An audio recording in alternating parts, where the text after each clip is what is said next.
जय श्री ओम नमः सिद्धेभ्यः। जय श्री ओम नमः सिद्धेभ्यः। सर्वमंगलमांगल्यं सर्वकल्याणकारकं प्रधानं सर्वधर्माणां जैनं जयतु शासनं। जैनं जयतु शासनं। जैनं जयतु शासनं। पंच परमेष्ठी भगवान की, आचार्य श्री गुरुवर कुंद कुंद महाराज की, आचार्य श्री गुरुवर विद्यासागर महाराज की।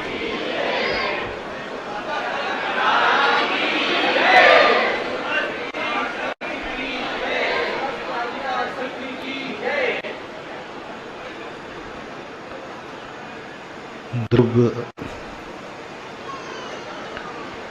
जब द्रव्य रूप में रहता है तब वह अपनी मात्र अस्तित्व को कायम रख पाता है। वह अपनी सत्ता को स्थापित करता है। वह स्वरूप को अमिट कर लेता है। लेकिन द्रव्य की जो पहचान है वह द्रव्य नहीं है। द्रव्य की पहचान तत्व से होती है। जब द्रव्य तत्व रूप में परिणत करे तब द्रव्य अपनी पहचान स्थापित कर पाता है। बिना पहचान के द्रव्य मात्र एक सत्तामान है, अस्तित्वमान है। और जब वह अपना लक्षण बनाता है, बड़ा विचित्र लक्षण है। नित्य का लक्षण अनित्य, अविनाशी का लक्षण विनाशी। ये बिल्कुल विपरीत है, लेकिन प्रकृति का ऐसा ही नियम है। इसलिए उस अविनाशी द्रव्य शक्ति का लक्षण आज तक कोई भी वस्तु के लक्षण से लक्षण, लक्षण से फिर वस्तु का लक्षण ऐसा कभी हुआ नहीं। लक्षण सीधा वस्तु के लक्ष्य को स्थापित कर देता है।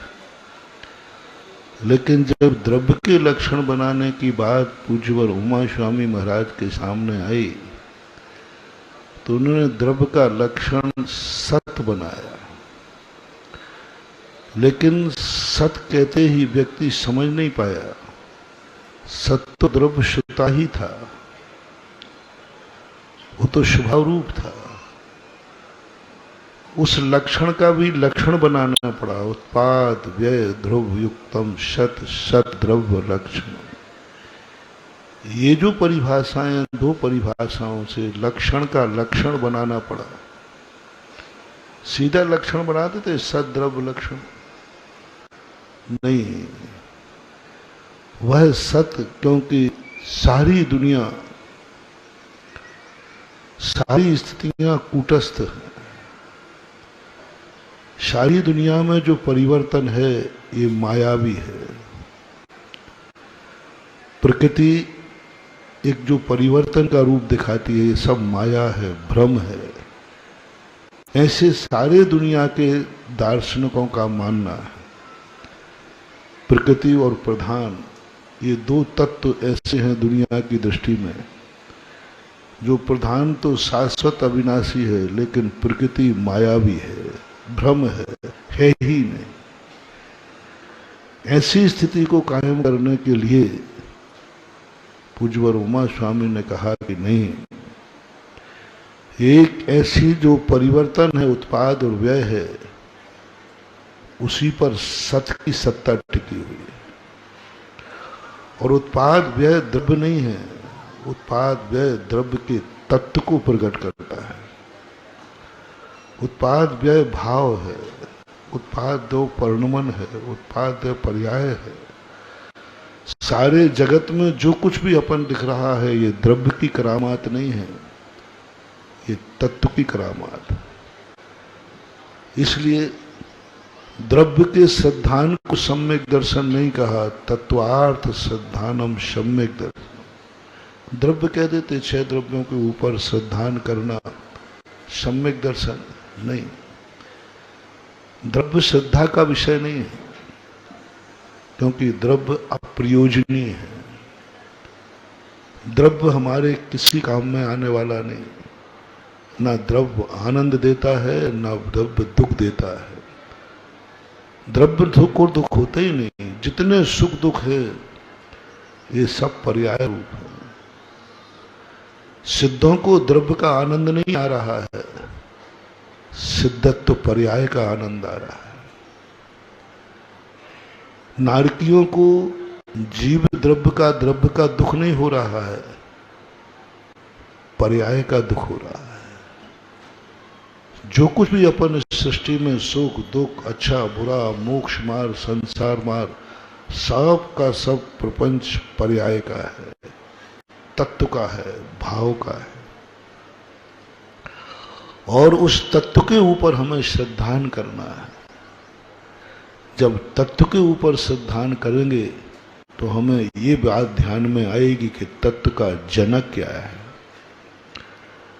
तत्व का जनक कौन है तो हमें पता चलेगा कि द्रव्य है। द्रव्य को मुख्य ना करके, जनक को मुख्य ना करके, आधार को मुख्य ना करके आधेय को मुख्य किया, क्योंकि एक मुमुक्षु को उपदेश दे रहे हैं। कुछ व्यक्ति को करना है उसको उपदेश दे रहे हैं, है को उपदेश नहीं दिया जाता। कुछ करने की उम्मीद हो तब उपदेश दिया जाता है। जो है उसका क्या उपदेश देना, उसे क्या उपदेश देना। जो नहीं है और हो सका है उसके लिए उपदेश होता है। जब व्यक्ति स्वयं में अपने आप में सतमान है उसके लिए क्या उपदेश है। वो तो त्रिकाली सत है, वो तो टंकोत्कीर्ण है। लेकिन जो कुछ हो सकता है अभी नहीं है, ऐसी उम्मीद, ऐसी भावनाएं जब किसी वस्तु में जागती है या भगवान देखते हैं, तब उनके मुख से कुछ शब्द निकलते हैं, तुम कुछ करो। आज लोग सत की तरफ जाकर के निष्क्रिय हो रहे हैं। वे नहीं समझ पा रहे हैं कि हमें सत से मतलब नहीं है, हमें तत्व से मतलब है। सत की तरफ पहुंचना है तो हमें तत्व से पहुंचो। सत से, द्रव्य से तत्व की तरफ मत आओ, तत्व से द्रव्य की तरफ जाओ। सत से, द्रव्य से द्रव्य पर्याय की तरफ आओगे, पहुंच ही नहीं पाओगे। क्योंकि द्रव्य कभी अपना साक्षात दर्शन नहीं देता। हमें द्रव्य तक पहुंचने के लिए भाव पकड़ना पड़ेगा, तत्व पकड़ना पड़ेगा। और वो तत्व की शक्ति को प्रकट करने के लिए हमें सबसे पहले देखना है अपने उपादान को।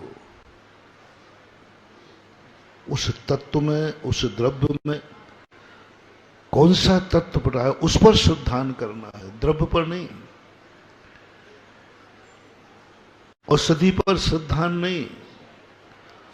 औषधि किस गुण वाली है उस पर श्रद्धान किया जाता है। गुण क्या है? हमारा प्रयोजन औषधि से नहीं, औषधि से तो मेडिकल में भरी पड़ी है। लेकिन उस औषधि में, किस औषधि में कौन सा गुण विद्यमान है, उस गुण पर विश्वास करना है। हमें रोटी पर विश्वास नहीं है। रोटी हमारे लिए जरूरी नहीं है, लेकिन रोटी का जो तत्व है, अर्थ क्रिया है, जो अर्थ क्रिया रूप जो तत्व है, उस पर श्रद्धान करना है। उस पर श्रद्धान होता है तब वो रोटी खाने को बैठता है। रोटी पर श्रद्धान नहीं है। रोटी का एक शक्ति है, एक भाव है जो मेरी भूख मिटा सकती है, वो उसका तत्व है, उसकी अर्थ क्रिया है।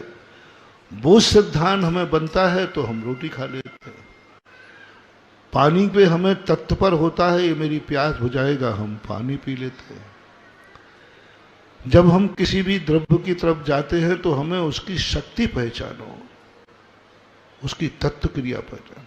पूज्यवर अमृतचंद सूरी महाराज ने 48 शक्तियों का एक चित्रण देकर के बहुत कुछ जागृत किया।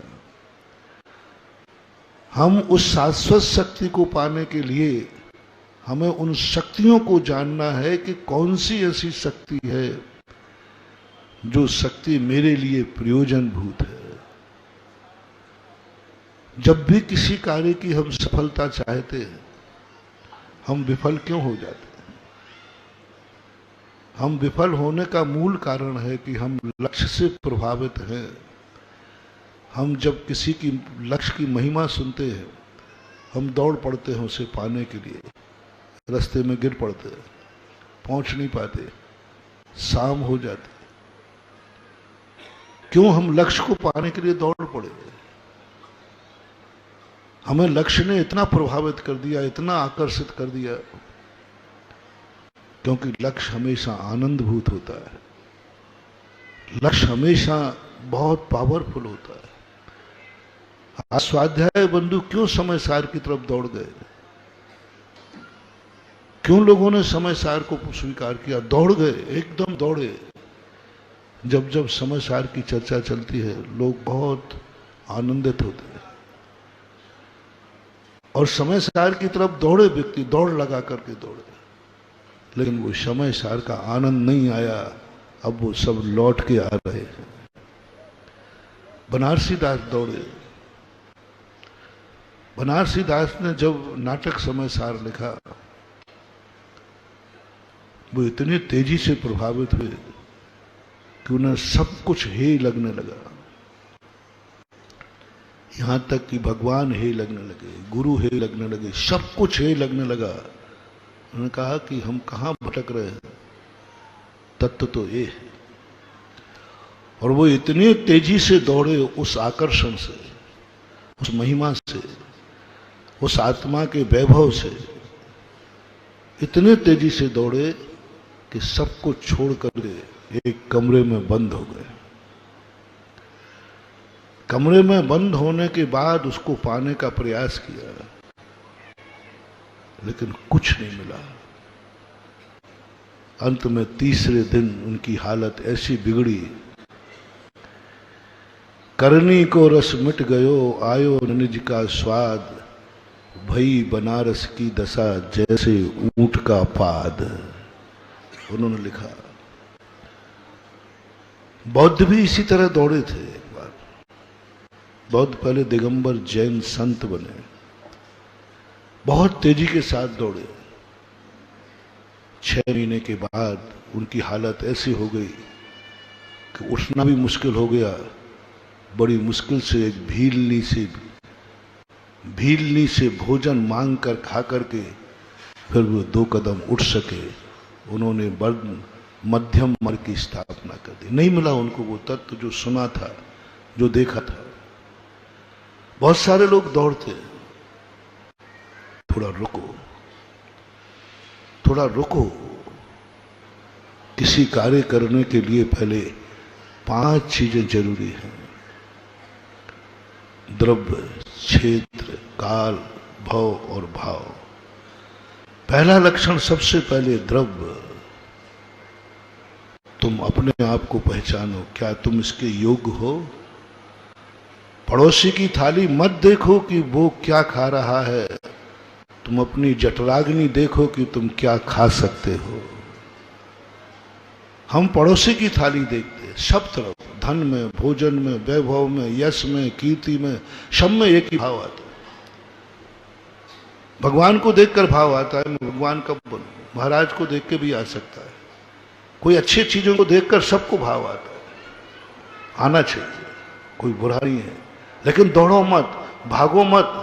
थोड़ा समझो कि तुम्हारी योग्यता क्या है, तुम्हारी शक्ति क्या है, तुम्हारी जठराग्नि क्या है। तुम अपनी जठराग्नि के आधार पर यदि खाना शुरू करोगे तो स्वाद भी आएगा और ताकत भी आएगी। और पड़ोसी के देखकर तुम उसको खाना शुरू करोगे तो बीमार भी पड़ोगे और स्वाद भी नहीं आएगा।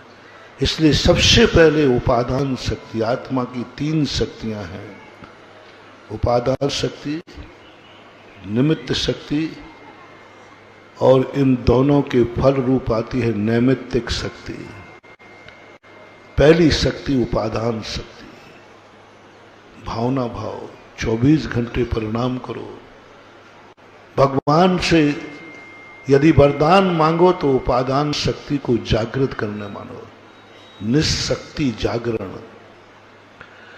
गुरु से मांगो तो निशक्ति जागरण मांगो। किसी भी चीज से, वस्तु से एक ही बात देखो, मैं अपनी उपादान शक्ति किस लिए मांगूंगा, कितनी है मेरी शक्ति। अभी रास्ते में मैंने कहा था कम से कम ताकत लगाओ 33%, पास होना है। पास होना है 33% तो लाओ कम से कम, जो हमारी खुद की शक्ति हो, खुद की शक्ति हो, खुद परिश्रम से पैदा की हो, किसी उपकार से नहीं, किसी आशीर्वाद से नहीं, किसी कृपा से नहीं। जिंदगी में एक नियम अपन को लेना है कि जिंदगी का सबसे बड़ा कमजोर अपना वीक पॉइंट है, हम सदा सहारा खोजते हैं। कोई मुझे सहारा दे दे, कोई मेरे जीवन में आशीर्वाद दे दे, कोई मेरे दुख में सहयोगी बन जाए, कोई मेरा दुख को मैट दे। नहीं, पहली ताकत प्राप्त करो, मैं दुख को कितना सहन कर सकता हूं। जैनाचार्यों ने अपने साधक को 22 परिचय दिए। इन 22 परिचयों को हटाने का कोई उपाय नहीं दिया, कोई साधना नहीं, कोई मंत्र नहीं। 22 परिचय हैं, उपसर्ग है। उपसर्ग दूर करने के लिए जैनाचार्यों ने कोई मंत्र, कोई साधना हम लोगों को नहीं दी। और सबसे ज्यादा उपसर्ग हम लोगों की जिंदगी में आ सकते हैं, प्रकृतिकृत, त्रियंचकृत, मनुष्यकृत और देवकृत। लेकिन इनसे बचने का उपाय कुछ भी नहीं है, इनके निराकरण का उपाय कुछ भी नहीं है, कोई भी शास्त्र में वर्णन नहीं है। भगवान को कहा कि मैं भगवान को पुकारूं, उन्होंने कहा नहीं पुकार सकते, आएगा ही नहीं भगवान। गुरु महाराज नहीं, कुछ नहीं करेंगे गुरु महाराज। गुरु महाराज सामने शक्तिमान गुरु महाराज बैठे, उनसे कोई अपेक्षाएं मत करना, अपेक्षाएं मत करना। एक शेर सूकर को मारता है, गुरु महाराज के खातिर सूकर मरता है, लेकिन गुरु महाराज उसको किंचित मात्र भी बचाने का कुछ भी उपाय नहीं करते। उनको कहा ही नहीं गया, है ही नहीं, शक्ति नहीं। तो सबसे पहले उन्होंने कहा उपसर्ग आएंगे, उपसर्ग को हम रोक नहीं सकते। जैनाचार्यों ने मुनि के लिए कोई उपसर्ग रोकने का कोई साधन नहीं बताया, कोई ब्लूट जैकेट नहीं, कोई मंत्र नहीं, कोई जाप नहीं, कोई कीलित कर सकता है नहीं, उपसर्ग लाएगा। तुम कितना सहन कर सकते हो, कितना सहन कर सकते हो। बस ये है जैन दर्शन, ये है जैन दर्शन का मूल सूत्र। सम्यक दर्शन से शुरू होता है, गृहस्थ से शुरू होता है। तुम कितना सहन कर सकते हो, किसी भी क्षेत्र में हो, तुम्हारी सहिष्णुता का नंबर कितना है, कितने में तुम सहिष्णुता खो दोगे, कितनी देर तक तुम शांत बैठे रहोगे, कितने निमित्त मिलने, कितने निमित्त तुम्हें मिले, कितने निमित्त के बाद क्रोध आएगा, कितने। पहली गाली में क्रोध आ गया, तुम फैल हो गए, गुरु कृपा के भी पात्र नहीं। 2 नंबर में नहीं, 33 गाली मिलने के बाद तुम्हें फिर क्रोध आए तो फिर तुम पास हो गए। 33 संकट, 33 प्रकार, 33 नंबर रखो। कितनी देर में तुम्हारा मन बिगड़ जाता है, कितनी देर में तुम्हारा मन बिगड़ता है, कितनी देर में तुम्हारा शांत मन उद्वेलित हो जाता है, कितनी देर में। 33 निमित्त मिलने पर भी तुम्हारा मन शांत होना चाहिए। 33 विपरीत निमित्त मिलने पर भी तुम्हारा प्रसन्न भाव बना रहना चाहिए। 33 निमित्त मिलने पर भी तुम इतने अपने आप को मानो कुछ नहीं हुआ।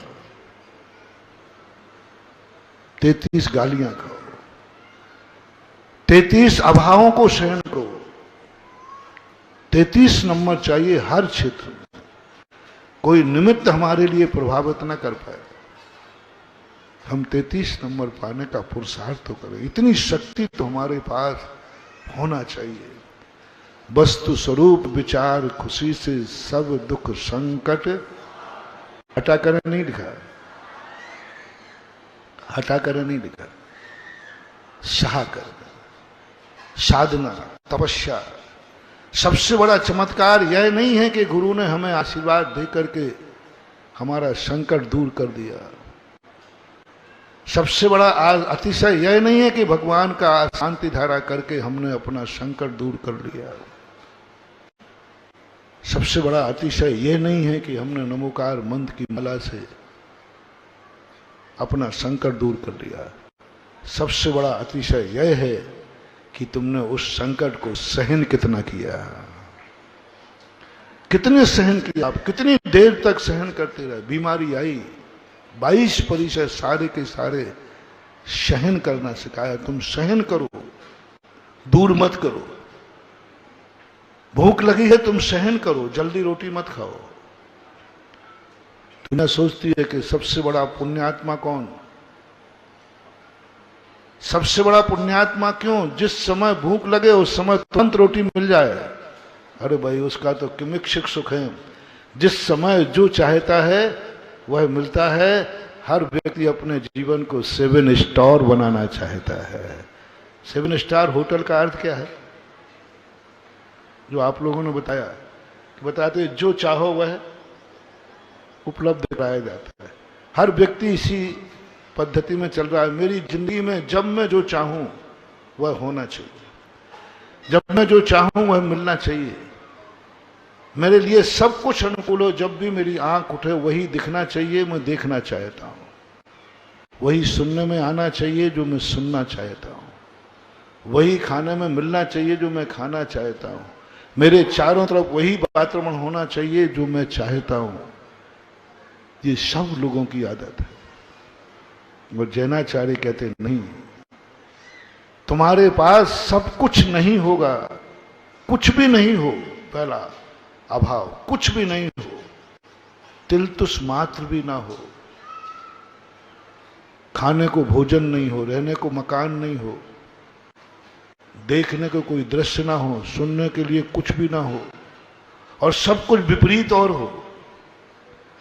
जो दिखना नहीं चाहते हो वो दिख रहा है, जो सुनना नहीं चाहते वो सुनाया जा रहा है, जो खाना नहीं चाहते वो परोसा जा रहा है, जहां नहीं जाना चाहते वहां भेजा जा रहा है,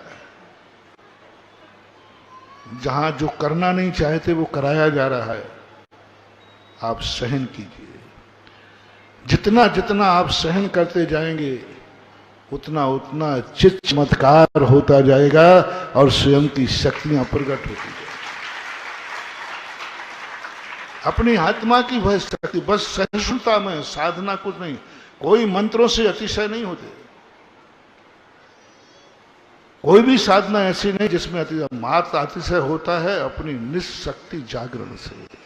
और निशक्ति जागरण का अर्थ होता है अभाव को सद्भाव में बदलो। अभाव जब तुम्हारी जिंदगी में आए तुम्हें कब तक उस अभाव की स्थिति का आभास न हो। तुम इतने शांत हो जाओ जैसे तुम्हारी जिंदगी में अभाव है ही नहीं। वो गाली दे रहा है, तुम ये क्यों सोचते हो कि वो गाली दे रहा है? महाराज ये बातें कहना तो सरल है, लेकिन ये होता कैसे? अभाव को सद्भाव में कैसे बदलूं? विपरीतता को सहन कैसे करूं? इसका सूत्र है पॉजिटिव थिंकिंग। और पॉजिटिव थिंकिंग से भी वो लाभ नहीं होगा। जैनाचार्यों ने पॉजिटिव थिंकिंग तो एक विचार रखा, एक विचार है, एक सम्यक ज्ञान है, एक सम्यक दर्शन है। इससे तुम सहिष्णु नहीं बन पाओगे। तुम इतने उद्वेलित हो जाओगे कि अपने भाई की भी हत्या करने के लिए चल पड़ोगे। भरत चक्रवर्ती सम्यक दृष्टि था, शायद सम्यक दृष्टि था, सम्यक ज्ञानी था, तीर्थंकर का बेटा था, तद्भव मोक्षगामी था, लेकिन क्रोध इतना अंधा हो गया, इतना अंधा हो गया कि न्याय से नहीं अन्याय से अपने भाई की हत्या करने के लिए चक्र फेंक दिया, हत्या कर डाली। भरत चक्रवर्ती के जीवन में एक कलंक लगा है अपने भाई की हत्या का। भरत ने तो मार दिया था, भरत ने तो निपटा दिया था, बस पुण्य बाहुबली का था कि वो बच गया। पुण्य बाहुबली का था कि वो उसका भाई था। पुण्य बाहुबली का था कि वो भरत का भाई था। यदि भरत का भाई नहीं होता तो बाहुबली का मरना निश्चित था। चक्र बिना मारे बिना नहीं लौटता, चक्रवर्ती का, अर्धचक्री का नहीं। बस एक ही चीज थी कि वह भरत का भाई था, इसलिए वह प्रदक्षिणा लेकर के वापस आ गया। लेकिन भरत ने तो मार दिया, और नीति से नहीं अनीति से मारा, अन्याय से मारा। 3 युद्ध निश्चित हुए थे। क्या कर दिया सम्यक दर्शन से? सम्यक दर्शन कोई बड़ी चीज नहीं महानुभाव। सम्यक दर्शन पाने के बाद तुम अनर्थ से बच जाओगे, सो बात नहीं। सम्यक दर्शन कोई बड़ी चीज नहीं है। सम्यक दर्शन तो कुत्ते बिल्लियों को भी हो जाता है, चारों गतियों के जीवों को सम्यक दर्शन हो जाता है, नारकियों को हो जाता है, सांप छछूंदरों को हो जाता है, कुत्ते बिल्ली सूकर सांप छछूंदर छिपकली, इनको भी सम्यक दर्शन हो जाता है। क्या फर्क पड़ता है? तो एक बार नहीं, असंख्यात बार सम्यक दर्शन हो जाता है। वास्तविक सम्यक दर्शन, द्रव्य सम्यक दर्शन नहीं, भाव सम्यक दर्शन। सम्यक दर्शन कोई बड़ी चीज नहीं है। सम्यक दर्शन प्राप्त करने के लिए कोई ज्यादा मेहनत नहीं करना। सम्यक दर्शन प्राप्त करने के बाद भी व्यक्ति अपने जीवन को इसी की स्थिति में ले जा सकता है जिसकी कल्पना नहीं की जा सकती। ये सब है पॉजिटिव थिंकिंग। पॉजिटिव थिंकिंग चाहिए, लेकिन जैनाचार्यों ने एक शब्द और दिया, पावर थिंकिंग, जिसकी मैं चर्चा कर रहा हूं। पावर थिंकिंग चाहिए, और पावर थिंकिंग जब व्यक्ति आ जाती है वो आएगी उपादान शक्ति। आपकी आधुनिक भाषा में मैं इसलिए बोल रहा हूं क्योंकि तुम्हें थोड़ा इसमें समझ में आ जाए, क्योंकि मेरा उपादान शब्द थोड़ा कठिन है। उपादान शब्द थोड़ा तुम्हें समझ में नहीं आएगा, लेकिन उसी का दूसरा नाम है पावर थिंकिंग, विल पावर। जब व्यक्ति की उपादान शक्ति जागती है तो वो पॉजिटिव थिंकिंग तो रखता ही है, साथ में पावर थिंकिंग भी रखता है। मैं सहिष्णु हूं, कितना भी उदंड हो जाए मैं चक्र नहीं चलाऊंगा। पावर थिंकिंग यदि आ जाती भरत चक्रवर्ती में, रुक गया था चक्र, क्या फर्क पड़ता है? अयोध्या के दरवाजे ही महल बन जाता, अयोध्या के दरवाजे ही आयुधशाला खुल जाती। नहीं जाता अयोध्या के अंदर, क्या फर्क पड़ता था? 6 खंड तो राज जीत करके आ चुके थे। यदि पावर थिंकिंग होती, सहिष्णुता होती, उपादान शक्ति जागी होती तो युद्ध होते ही नहीं। बाहुबली नहीं करता। बाहुबली की भी उपादान शक्ति शून्य थी, पावर थिंकिंग शून्य थी। भली वो द्रव्य दृष्टि से है। सम्यक दर्शन जो परिणति बनती है पॉजिटिव थिंकिंग, वो द्रव्य दृष्टि से बनती है, और पावर थिंकिंग बनती है पर्याय दृष्टि से। प्राप्त करना है हमें द्रव्य दृष्टि, लेकिन वहां तक पहुंचने की पर्याय दृष्टि। और पर्याय दृष्टि, जब जब हम पर्याय दृष्टि पे जाएंगे हमारी ताकत बढ़ेगी। हम उस पर्याय को निकालने का प्रयास करेंगे। हमें वो पर्याय निकालना है जिस पर्याय में हमारी ताकत इतनी बढ़ जाएगी, इतनी बढ़ जाएगी कि सारे निमित्त हमारा सब कुछ बिगाड़ना चाहेंगे लेकिन हमारा कुछ भी नहीं बिगड़ेगा। मेरी शांति भंग करना चाहेंगे लेकिन मेरी शांति भंग नहीं कर पाएंगे। मेरे रास्ते से हटाना चाहेंगे, हमें रास्ते को नहीं बदल पाएंगे। हमारे सिद्धांत को तोड़ना चाहेंगे, हमारा सिद्धांत नहीं टूटेगा। हमारी शक्ति, क्योंकि हमारी पावर शक्ति जागी और एक बार वो उपादान शक्ति जाग जाए। अभी मैंने कहीं रास्ते में कहा था, हर व्यक्ति ताकत लगाओ। अपन लोग सब बहुत भगवान की कृपा पर बहुत जीने लगे, गुरुओं की कृपा पर हम बहुत जीने लगे। हम नवोकार मंत्र के बिना, हमारे पास एक बहुत बड़ा वीक पॉइंट आ गया है। बाप की संपत्ति पर नियत जाने लगी है। जब जब बेटे की बाप की संपत्ति पर दृष्टि जाए समझ लेना ये निकम्मा है। और जब बाप बेटे को कुछ कमा के छोड़ने की बात समझे तो समझ लेना बाप ने निकम्मा बेटा पैदा किया है। दोनों का समझना। जब तुम्हारे पिताश्री तुम्हारे लिए कहें कि बेटा मैंने ये मकान तुम्हारे लिए बनाया है, मैंने ये जायदाद सब तुम्हारे लिए बनाई है, ये धन दौलत तुम्हारे लिए बनाया है, तुम्हें बहुत अच्छा लगा। तुम पिता को बहुत अच्छा मानोगे। पिता मुझे इतना चाहता है, पिताजी मुझे इतना चाहता है, सब कुछ मेरे लिए। महानुभाव, बहुत बड़ी भूल तुम कर रहे हो।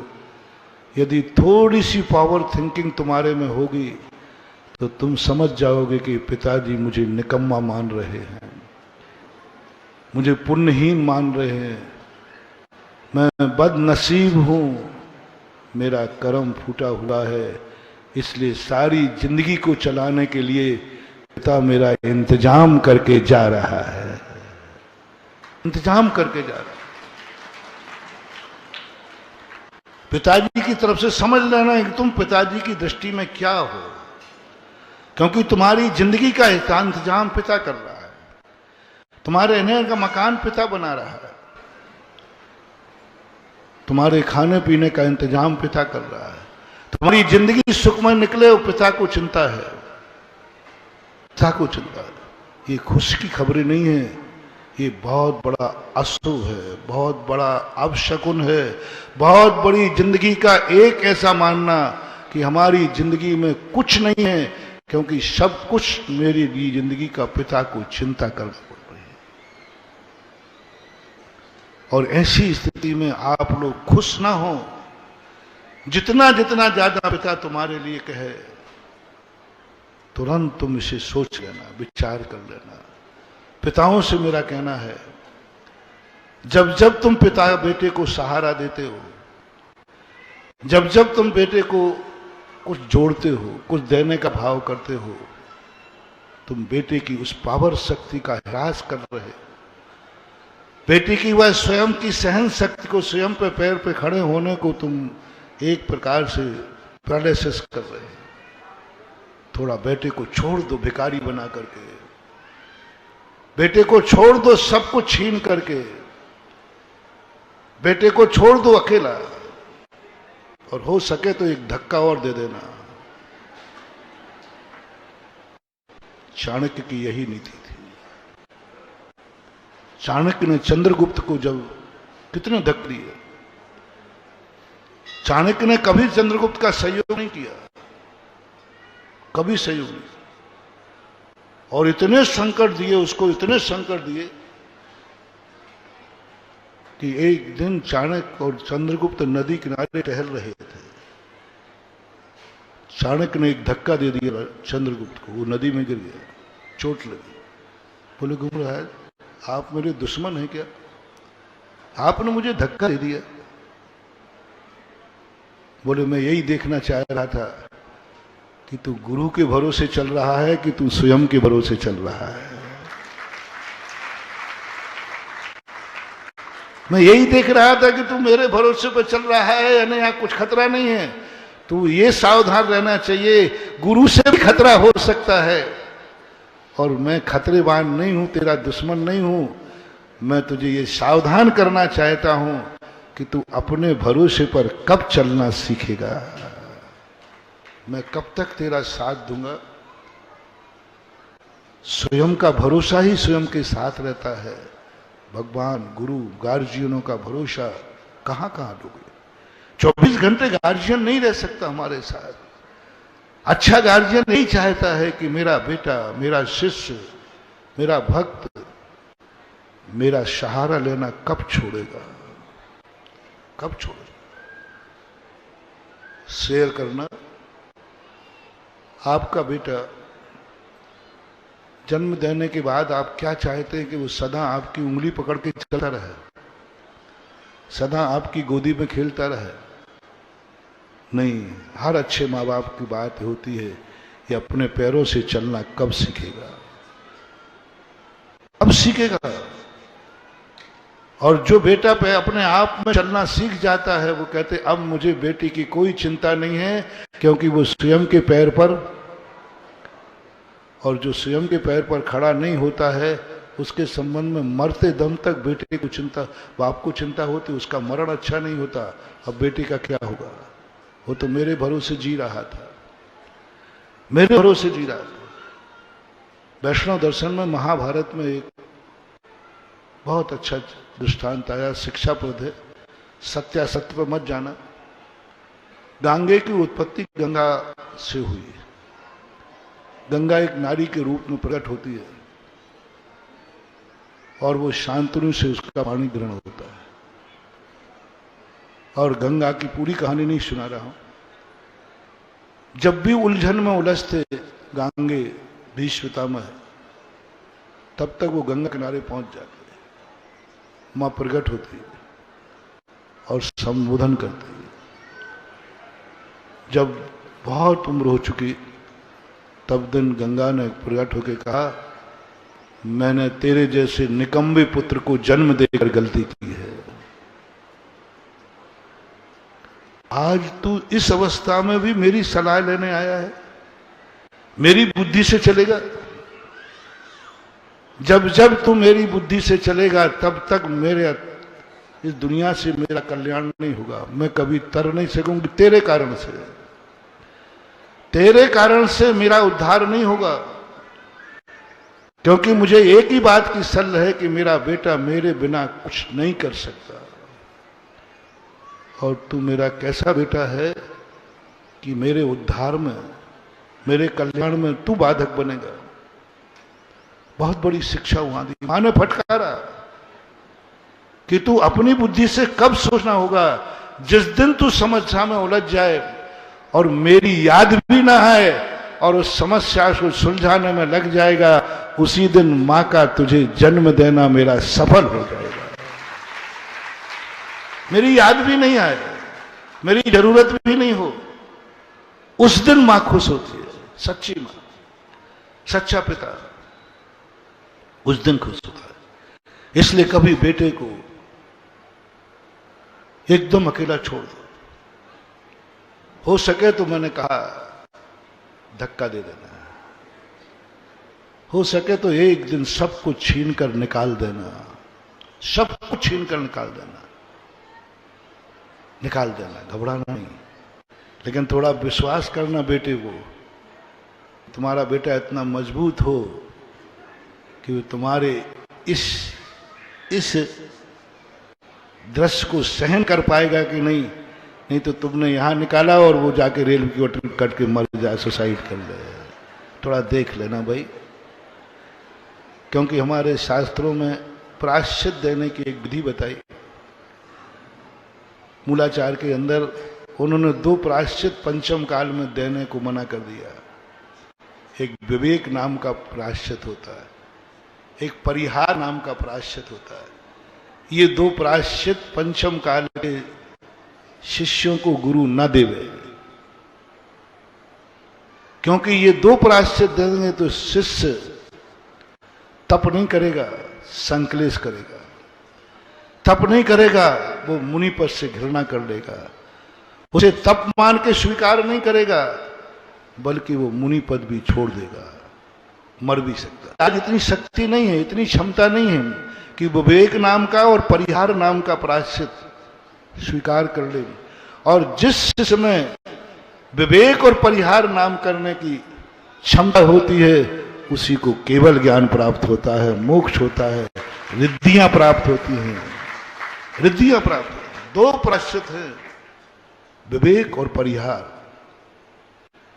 ये दो प्रायश्चित सहन करने की क्षमता हो, ये दो प्रायश्चित मिलने पर वो तपस्वी बन जाए, ये दो प्रायश्चित मिलने पर उसकी क्षमता इतनी बढ़ जाए, इतनी विशुद्धि बढ़ जाए कि जिन्होंने प्रायश्चित दिया है वे खुद पीछे उठा करके उस विवेक और परिहार नाम के प्रायश्चित लेने वाले साधु की वंदना करते हैं।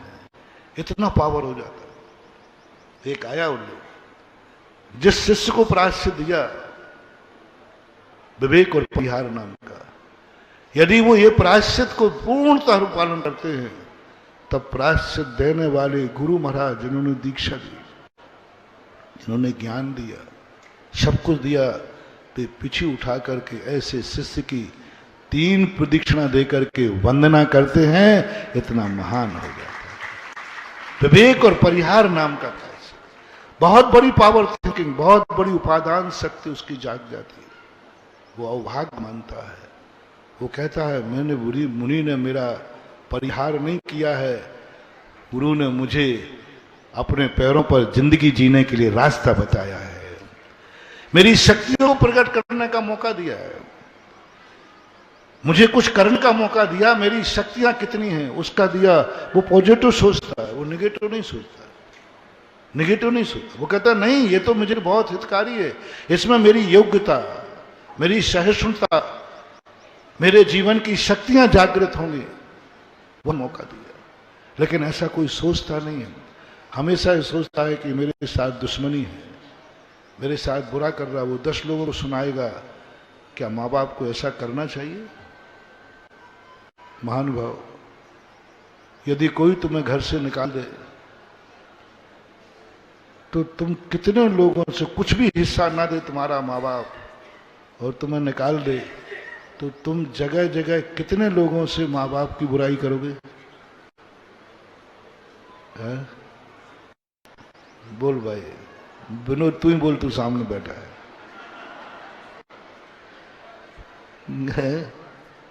गुलाब चंद जी की बात कहूं या किसी, कितना कहोगे, कितनी बुराई करोगे, कितनी निंदा करोगे? बोलो देखो ये मेरा बाप है, कुछ नहीं। रामचंद्र जी को जब घर से निकाला गया, मैंने पूरी रामायण पढ़ी, वैष्णव की और जैन दर्शन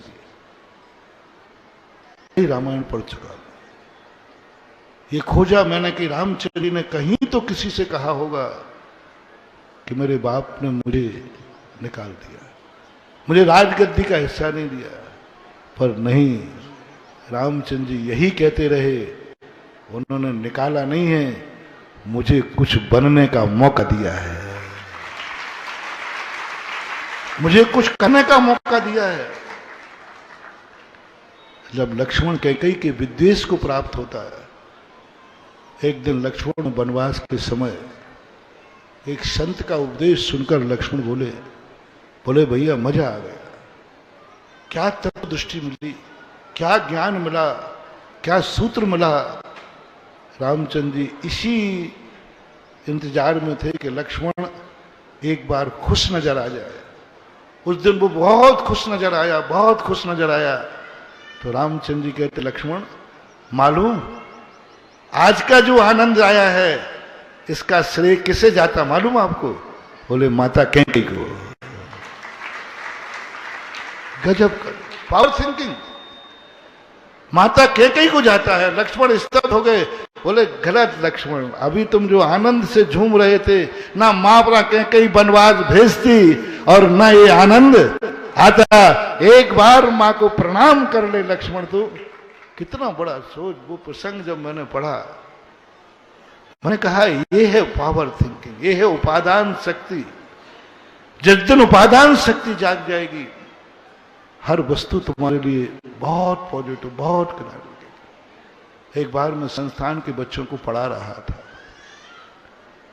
समय साहब एक ने प्रश्न किया कि महाराज आखिर कितना सहिष्णु बनूं, दुश्मन गालियों पर गालियां दे रहा है। तो मैंने कही समय सार पढ़ने वाले को दुनिया में कभी गाली दिख ही नहीं सकती। समय सार पढ़ने वाले व्यक्ति का एक लक्षण होता है, उसे दुनिया में कुछ भी हे नहीं दिखता, उसे दुनिया में कभी बुरा नहीं दिखता, क्योंकि समय सार का मूल सूत्र है सब्बे शुद्धाहु शुद्ध न। सब कुछ शुद्ध दिखता है, सब कुछ अच्छा दिखता है, बुरा दिखता ही नहीं। जैसे किसी ने, मैंने उदाहरण दिया था, आपको भी बता देता हूं। किसी ने कहा मूर्ख, अब पावर थिंकिंग वाला क्या कहेगा, उपादान शक्ति वाला क्या कहेगा, निमित्त शक्ति वाला कहेगा इसने गाली दी है, पारस शक्ति वाला, पावर शक्ति वाला कहेगा नहीं, वो कहे क्या कहा, मा उ रा और खा, ये 4 अक्षर है, मा उ रा और खा, और ये तो बीजाक्षर है। अरे एनालिसिस कर दिया, ये तो बीजाक्षर है। अरे इसने बीजाक्षर दिए हैं मुझे और ये कह रहा है कि तुम तो बहुत बड़े ज्ञानी हो, मैं तुम्हें बीजाक्षर दे रहा हूं, तुम मुझे मंत्र बन के लौटा दो। और माँ ऊ राखा में ओम ह्रीम और नमः लगा दो, ओम ह्रीम माँ ऊ राखाए नमः।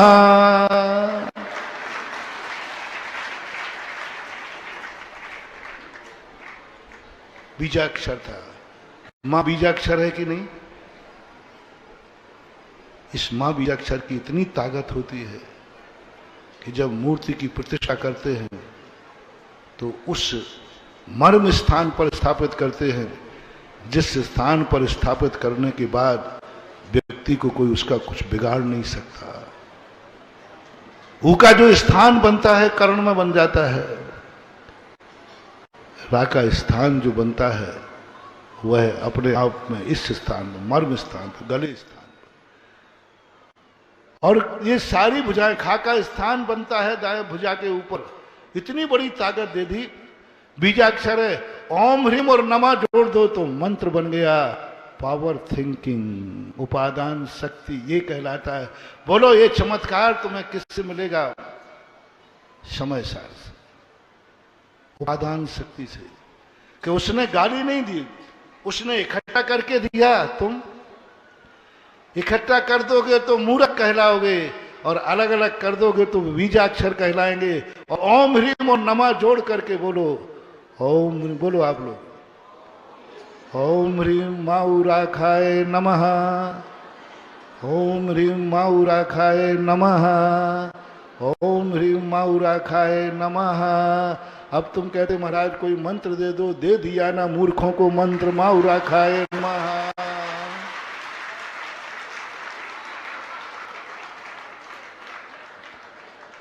कौन सा मंत्र दे दो? जब मूर्ख शब्द से मंत्र बन सकता है तो दुनिया में ऐसा कौन सा शब्द है जो मंत्र नहीं बनता? मात उसमें ओम ह्रीम जोड़ना और नमा जोड़ना, जो मतलब समय लगा देना। तुम खुद अपना मंत्र बनाना सीख जाओ, हमारे पीछे कहां तक घूमोगे? खुद बनाना सीख जाओ। मात एक उपादान शक्ति जागना है। जब जब तुम्हें ये मौका मिले अभाव में जीने का, उसको सद्भाव में बदल दो। जब जब तुम्हारे लिए विपरीत निमित्त मिले, भगवान से भी प्रार्थना करो, हे भगवान मुझे वह शक्ति दे दे, कभी तेरे सामने मुझे तेरे सहारे की जरूरत न पड़े। बस एक वरदान अपनी जिंदगी में। पहला वरदान घर से शुरू करो, घर से शुरू करो। पहला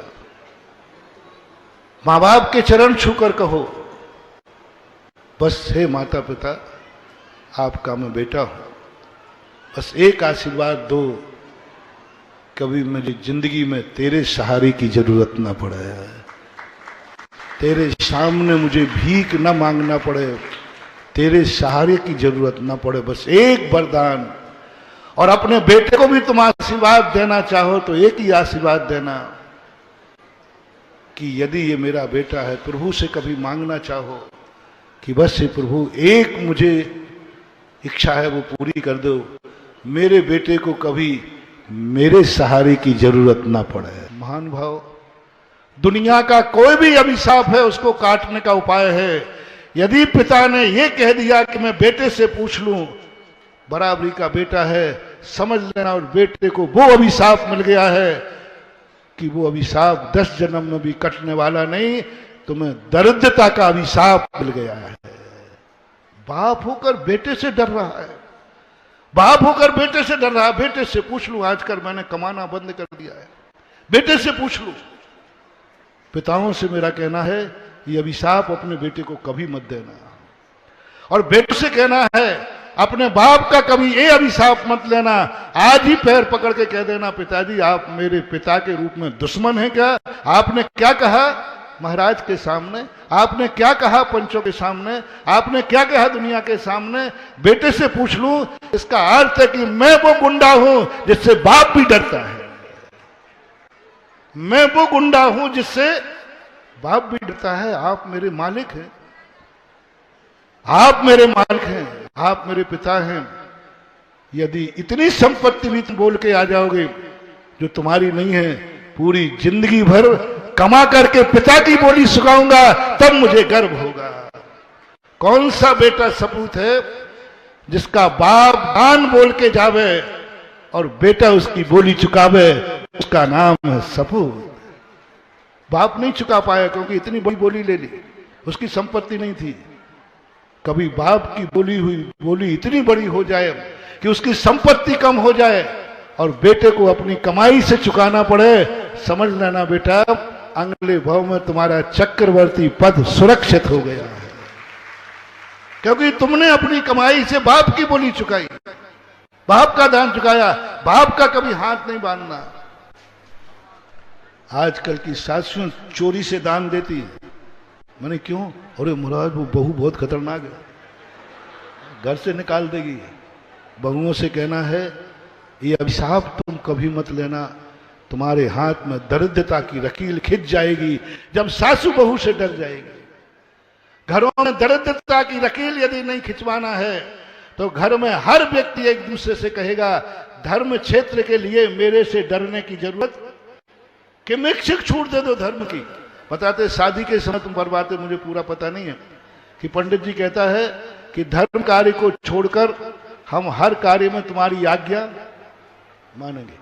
आज घर में हर संबंध को ये कहना है धर्म कार्य में मेरी अनुमति लेने की जरूरत नहीं है, मेरी आज्ञा लेने की जरूरत नहीं, मेरे से पूछने की जरूरत नहीं। तुम मेरे संबंधी हो, पिता हो, बेटा हो, माँ हो, पत्नी हो, बहू हो, तुम जो कुछ करके आओगे वो सब मेरा होगा और उसको पूरा करने का अधिकार मेरा होगा। तुम तो लड़ते हो। दरिद्रता की निशानी यदि बाप बोल के आए तो बेटा लड़ता है, बेटा बोल के आए तो बाप लड़ता है, और भाई बोल के आए तो हाथ पकड़ लेते हो, खबरदार ये तुम्हारी ही संपत्ति नहीं, बराबर का हिस्सा है। मैं कुछ ज्यादा तो नहीं बोल रहा हूं, थोड़ा बोल दिया करो, है? ज्यादा तो नहीं बोल रहा है? होता है कि नहीं? होता है कि नहीं? ये दरिद्रता की कभी धर्म के कार्य में कोई बोल के आ जाए तब कभी तो उसको उलाहना मत देना, चाहे कुछ भी करना पड़े। ऐसे व्यक्तियों को एक दिन कर्म कहता है, आज तूने इस कार्य के लिए रोका है, कल तू दिवालिया तो होगा लेकिन किसी पापी बेटे के कारण होगा, पापी बाप के कारण होगा, किसी कोई ऐसा अनर्थ होगा तुम्हारे घर में जिसके कारण तुम्हें दिवालिया होना पड़ेगा। क्योंकि ये मंदिर, अच्छा पिता यदि मकान बनावे, बहुत अच्छा मकान, कर्जा लेकर के, बेटा बताओ कैसा लगता है? बेटा तुम्हारा मकान कर्जा लेके बनावे तो कैसा लगता है? भीख मांग के बनावे तुम्हारे मकान तो कैसा लगता है? हाँ महाराज जी अच्छा लगता है क्योंकि मेरे लिए बन रहा है अरे माऊ राखा मूर्ख, ये मंदिर भी तुम्हारे लिए ही बन रहा है। आज पूर्वज बना के जाएंगे, हजारों साल के बेटे इससे कमा के खाएंगे। आज कमा के बना के जाएंगे आपके लिए। इसलिए मंदिर को अपने लिए बनाया गया है, मेरे लिए बनाया गया है। ये भाव आचार्य श्री ने भाग्योदय की स्थापना की किसके लिए? जल्दी बोलो, उपसंहार कर रहा हूं। किसके लिए? सागर वाले बोलो ना जोर से। हमारे ये मंदिर बन रहा है किसके लिए? जब तुम्हारा खुद का मंदिर है तो फिर मेरे गला क्यों सुखवा रहे हो? जब तुम्हारा खुद का मंदिर है तुम्हारे लिए, मंदिर सिद्धालय से आएंगे किसके लिए? बोलो। मंदिर वेदी पर बैठेंगे किसके लिए? मंदिर यहां हजारों साल भगवान बैठेगा किसके लिए? सागर वालों के लिए। इसलिए सागर वाले इस मंदिर को जैसा अपना मकान अपना मानते हैं, ऐसा ही मंदिर मानना।